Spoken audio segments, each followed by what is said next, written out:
I wiped a circle clear on the ice with my bare fingers, and a face stared back up at me from underneath. Eyes closed, peaceful, like she'd just fallen asleep down there. It was my sister's face, exactly as she looked the summer we were 14. The summer she should have drowned. "Here we go," I muttered, killing the engine. My knees cracked when I stood up out of the car. 12 hours of highway finally catching up to my body.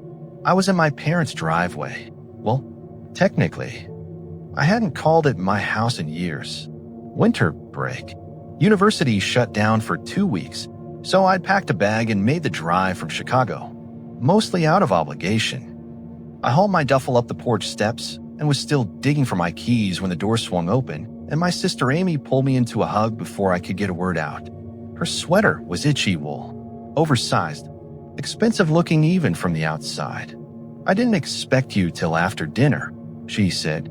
"You must have made good time." "Yeah, wasn't as bad as I thought." I tried to sound happy to be there. What I actually felt was the low hum of awkwardness that shows up when two people used to share a whole life and now share small talk.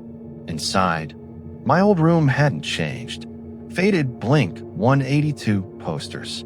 A framed photo of Heath Ledger I was too embarrassed to take down at 16 and now too sentimental to remove at 26. Stacks of books in the corner Mom refused to throw away, no matter how many times I told her to.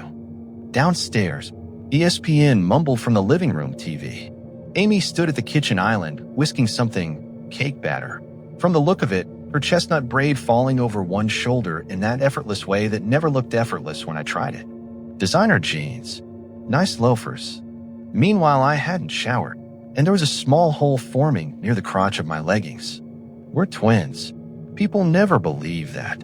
Not anymore. Anyway, before puberty, we were nearly identical. Then high school happened, and somewhere in there Amy became polished, finished, like someone had taken the rough draft of her and printed the final copy, while I stayed exactly the same rough draft I'd always been. She just finished law school. I made slightly above minimum wage restocking shelves at Whole Foods. Different trajectories. Different universes. Really? Where's Mom? I asked. Dad's office Christmas party. Back by 8, probably. I nodded. Grabbed a chip from the bag on the counter. Mind if I go for a walk?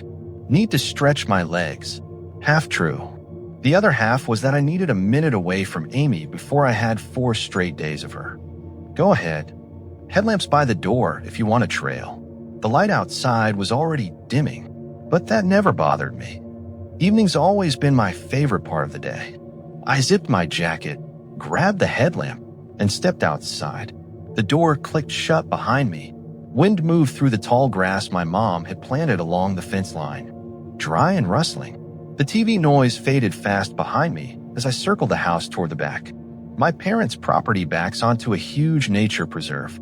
Years ago, Dad mowed a rough path through the prairie grass connecting our yard to the real trail system, the one the preserve volunteers maintain, winding through woods and grassland, eventually reaching a beach on a big freshwater lake.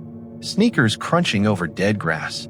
I walked into the trail. Tall stalks swayed on either side like something underwater. And honestly, it felt good to move after all those hours sitting in traffic. Cold air, warm body. A flock of birds burst out of the grass without warning, and I nearly jumped out of my skin. Watching them shoot upward, screeching, the path widened into a real trail, and I knew I'd crossed into the preserve. A few minutes later, trees gave way to a narrow, sandy beach, and there it was, the lake. What? Glinting under the last of the daylight. A skin of ice across the surface. I shivered, and it wasn't from the cold. This was the spot. The memory came up before I could stop it. We were 14, right before school started. One of those stretches of summer where nobody's watching you closely enough and boredom turns into bad decisions.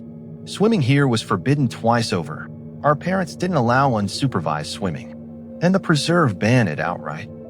People had drowned in this lake. Deep, glacial, cold enough to stop your heart if you weren't ready for it. But it was hot, and we were 14 and bored. So we snuck out in our suits with towels stuffed in backpacks, Timed everything so we'd be showered and dry before Mom got home. The water hit like ice water always does, a shock, then a scream, then laughing. "Race you?" I said, and dove under before she could answer. I swam hard, came up for air, found her right behind me. We treaded water out there, way farther from shore than we'd ever gone. Gasping, grinning, I ducked my head under with my goggles on, squinting at the shapes below. Murky, nothing to stand on. We needed to turn back soon. That's when I saw it. A streak of silver, catching what little light made it down that far. "Amy," I said, surfacing. "There's something down there." We traded the goggles, taking turns getting a better look. Bigger than a car. Maybe bigger than a boat.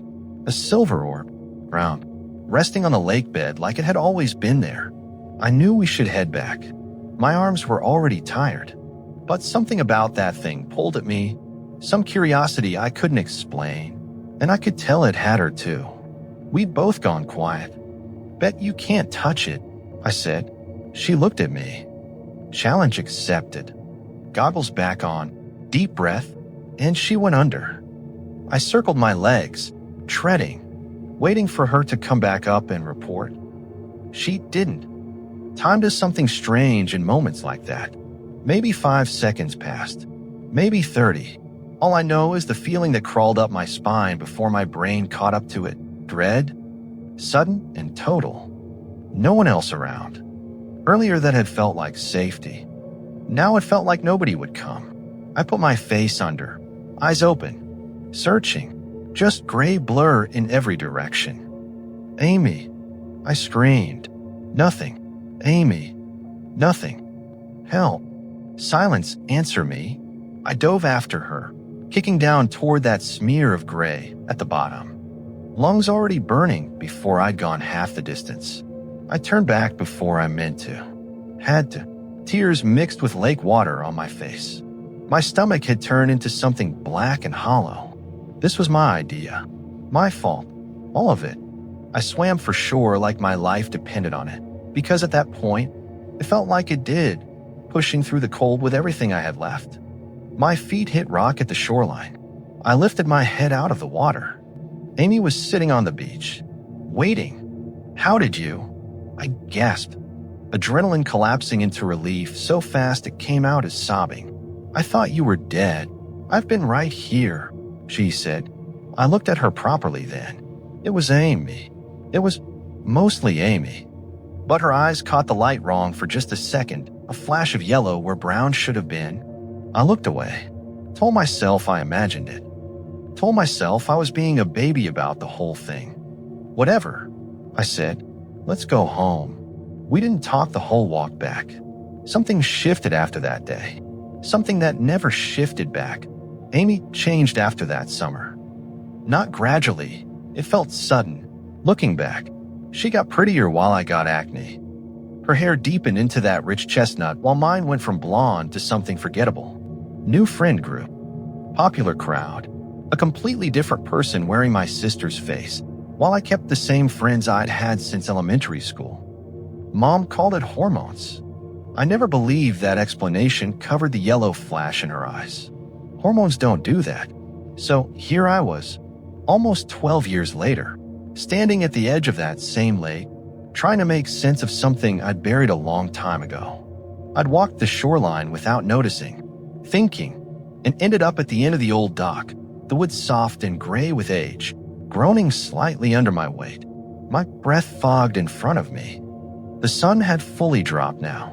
Stars were coming out. I clicked on the headlamp so I wouldn't trip on the walk back, turned to head for shore, and the beam caught something under the ice. I crouched at the dock's edge. My fingers just reached the waterline, cold enough to burn, and I smeared a circle clear on the frozen surface. A young girl's face looked back up at me, eyes closed, peaceful, like sleep. I screamed and scrambled back onto the dock, heart slamming, and forced myself to look again. Headlamp shaking in my hand. The face was gone. I ran, lungs burning in the cold air, legs moving faster than my thoughts could keep up with. I needed to be anywhere else. because that hadn't been a stranger's face frozen under that ice. It was Amy's, exactly as she looked the summer we were 14. My feet slowed even as my mind kept racing ahead of me, piecing it together in a way I didn't want it to fit. If that was Amy under the ice, if that was really her, all this time, then she drowned that day, 15 years ago, in this lake, ahead of me. The house windows glowed warm and yellow through the dark. I could see her silhouette moving in the kitchen, pulling the cake out of the oven, exactly like nothing in the world was wrong. I stopped walking completely. If the real Amy died in this lake 15 years ago, then who or what had been living in my house, wearing my sister's face ever since? That's where the story ends, mid-call, mid-breakdown, with a question hanging over everything you just heard. Who was really being hunted through those woods? And who was actually the threat? If this one got under your skin, that's exactly what it's supposed to do. Hit subscribe so the next story finds you the moment it drops. And let me know in the comments where you think this one goes next.